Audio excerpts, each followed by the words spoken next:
My dear students, today's topic is economically useful plants and entrepreneurial botany. That is the topic. In detail, we have to see about economically useful plants.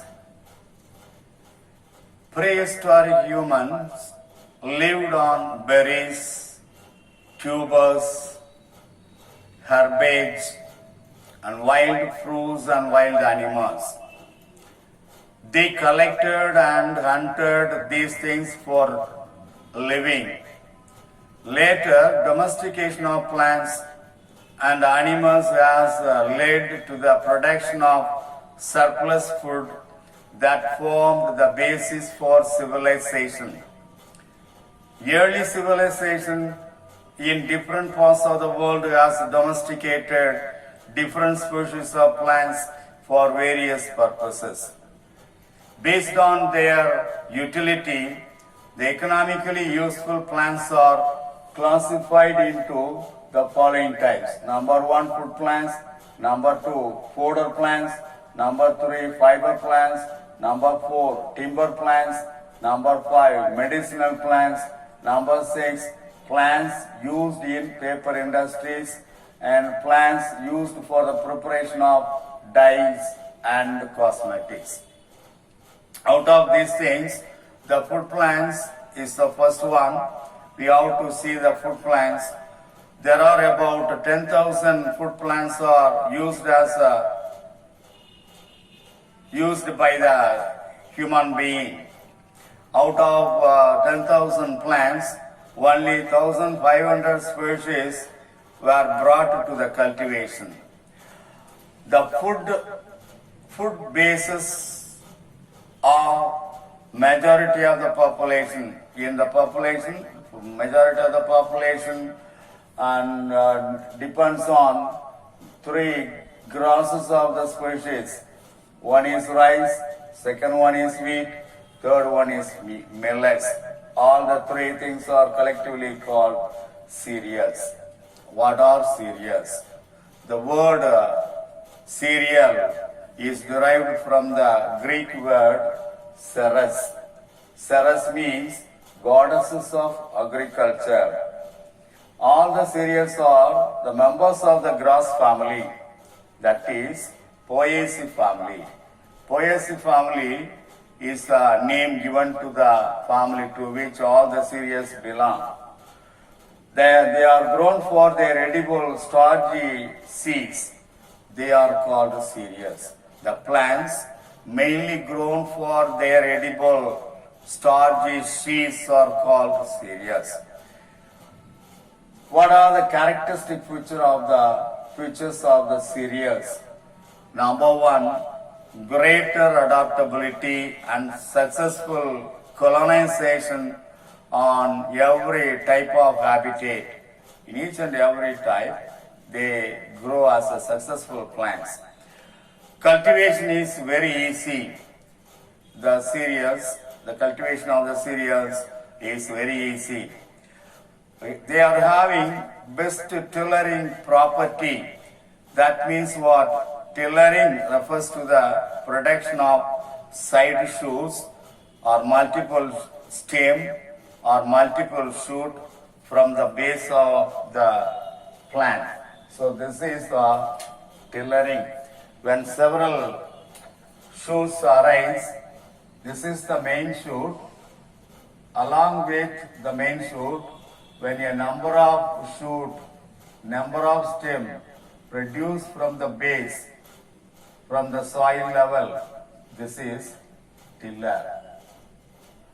The production of tiller is called tillering. So that is the tillering. They have best tillering quality.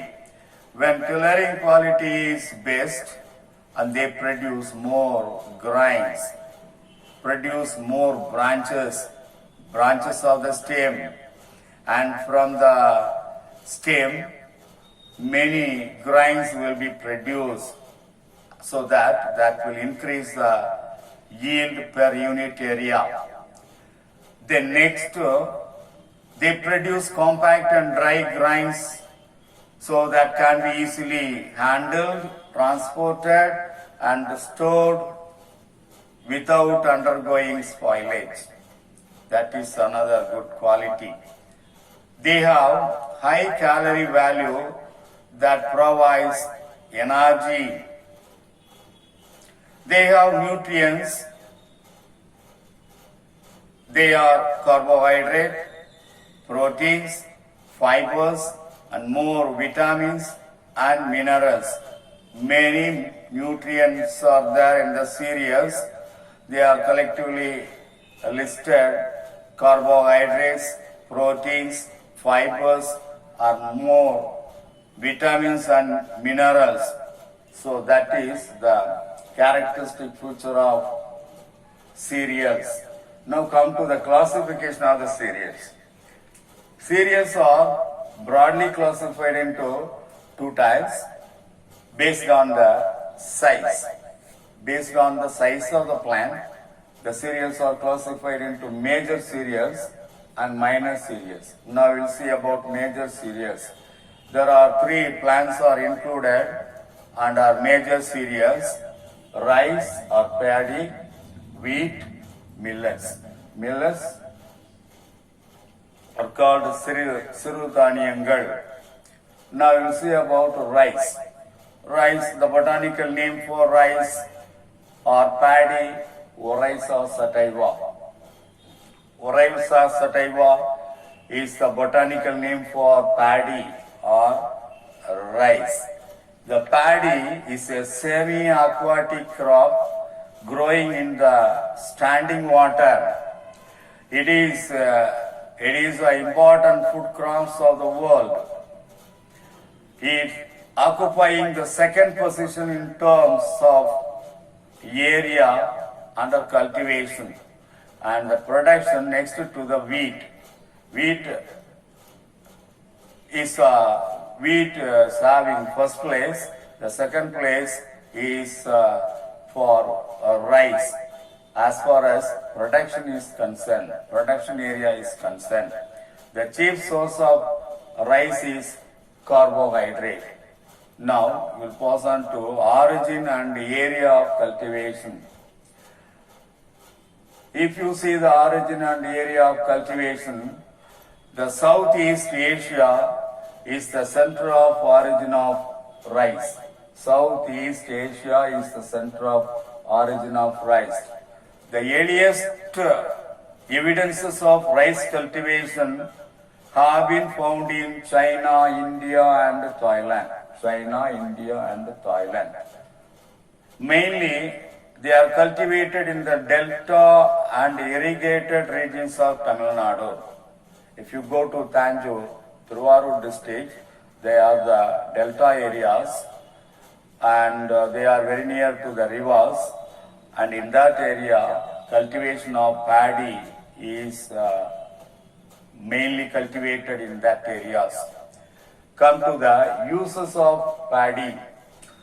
The paddy or rice is used as a staple food in southern and northeast India because it is easily digestible, calorie-rich food. Then various rice products like flagged rice, that is aval, puffed rice or parched rice, that is puri. They are used as a breakfast or as snacks in different parts of India. Rice bran oil, a type of oil, is extracted from the bran. Bran means taudu. From the bran of the rice, an oil is prepared, that is rice bran oil, and that is used in the culinary purpose, used in the kitchen for preparing several food items and industrial purposes. Industrial purposes means for making soap, for making many things like that. Husk of the paddy, husk means umi. Husks are used as a fuel for the manufacture of, it is used as a fuel, it is used as a manufacturing package material, and also the husk is used as a fertilizer. So these are all some of the uses of rice and parts of the rice. So far we have seen about different types of economically useful plants. And the first one is food plants. In food plants, we have seen cereals, characteristic feature of cereals, classification of the cereals. In the classification of the cereals, first we have taken rice. Rice we have seen origin and area of cultivation of rice or paddy and uses of the rice.